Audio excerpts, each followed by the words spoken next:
Bienvenue chez glissobel.com. Notre magasin vous accueille au 3 rue du Louvre du lundi au samedi de 10h à 19h. Veuillez ne pas quitter, nous allons répondre à votre appel. Monsieur, bonjour. Oui, allô? Oui, bonjour monsieur.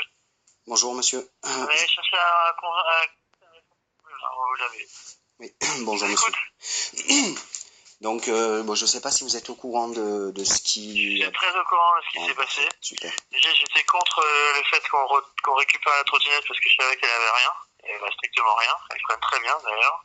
J'ai pas J'ai compris, testé excusez-moi. moi-même. Excusez-moi. J'étais contre le fait de récupérer votre trottinette parce que je savais qu'elle avait rien. Alors, juste une chose, Donc, on monsieur. a quand même... Non, Juste une chose. Non, mais je vais vous laisser terminer, mais je vous avertis d'une chose. Voilà. Non, mais je vous avertis d'une chose, juste Oui. par déontologie.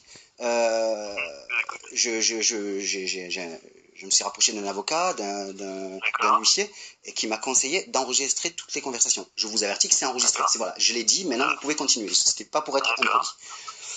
Bon. Alors, je vous répète, j'étais contre le fait de récupérer votre trottinette parce que je savais qu'elle avait rien. Donc, on a testé, on a fait le job, on a testé, elle n'a strictement rien. Elle freine très bien, elle n'a aucun problème. Donc, dans cet extrait, on peut l'entendre clairement dire, assumer et répéter que il peut décider unilatéralement de ne pas prendre un produit qui a été acheté chez lui, donc dans son magasin, et de pratiquer une expertise pour vérifier s'il y a problème ou pas. Il devine, donc ce monsieur arrive à deviner qu'il n'y a pas de problème. Moi personnellement, je n'ai jamais vu ça, absolument jamais vu ça. Vous avez un problème avec votre ordinateur, vous expliquez le problème. S'ils n'arrivent pas à vous aider à distance, comme par exemple pour les ordinateurs, eh bien ils vous disent bon, mais envoyez-le nous. On passe une expertise dessus. Si jamais il y a un problème, on détecte un problème, on vérifie si ça rentre dans le cadre de la garantie. Si c'est le cas, on répare sans frais. Si c'est pas le cas, on fait un devis, on vous envoie le devis, on envoie le devis au client, et si le client accepte, il paye, et il y a la réparation derrière, puis la réexpédition. Si il refuse, le produit est réexpédié, et là, les frais sont généralement à la charge du client. Alors il y a un moment donné où je lui réponds, mais il va falloir que je trouve. Vous m'avez dit que vous étiez contre. Laissez parler. Est-ce que vous pouvez avoir la décence de me laisser avoir mon temps de parole? C'est gentil. Même si moi, vous ne me répondez pas. C'est gentil. Donc, juste une chose.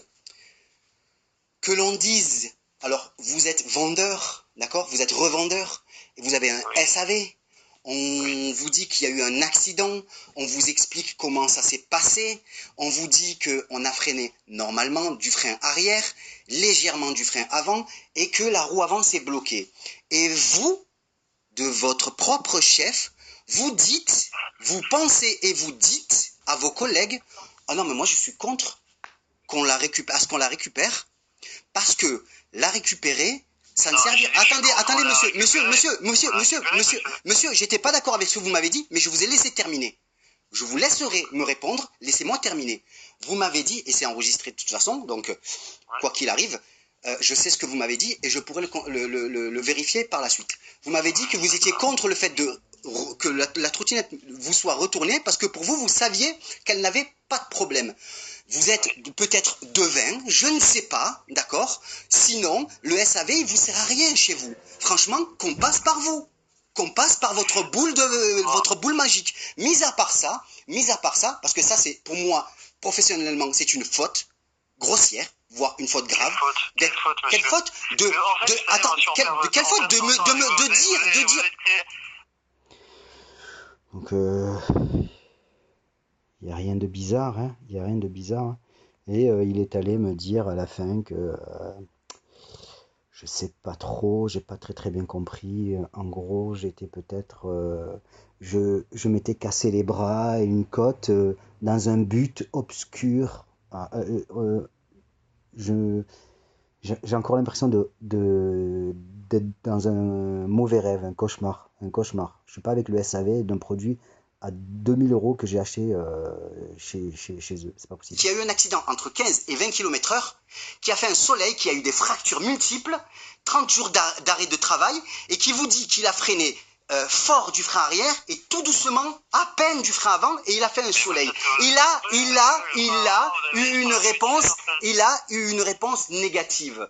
Normalement, je vais vous dire, je vais vous dire, monsieur, normalement, monsieur, je vais vous dire ce qui aurait dû être fait chez n'importe quelle entreprise, dans n'importe quelle entreprise qui a un SAV, monsieur. Vous auriez dû dire, on vous envoie un bon, et si il y a des réparations à faire et que vous n'êtes pas responsable, comme n'importe quoi, mon téléphone que j'achète, ma caméra que j'achète, mon vidéoprojecteur, ma cafetière, chez tout le monde c'est comme ça, sauf chez vous, il suffit de vous demander à vous et de regarder votre boule magique pour savoir si on doit la ramener ou pas. Ça, c'est une faute grave et je vais me servir de ça et c'est pas de ma faute. Vous allez vous servir, déjà vous servez des choses, c'est-à-dire qu'il y a un but derrière, c'est de la manipulation, chercher à manipuler.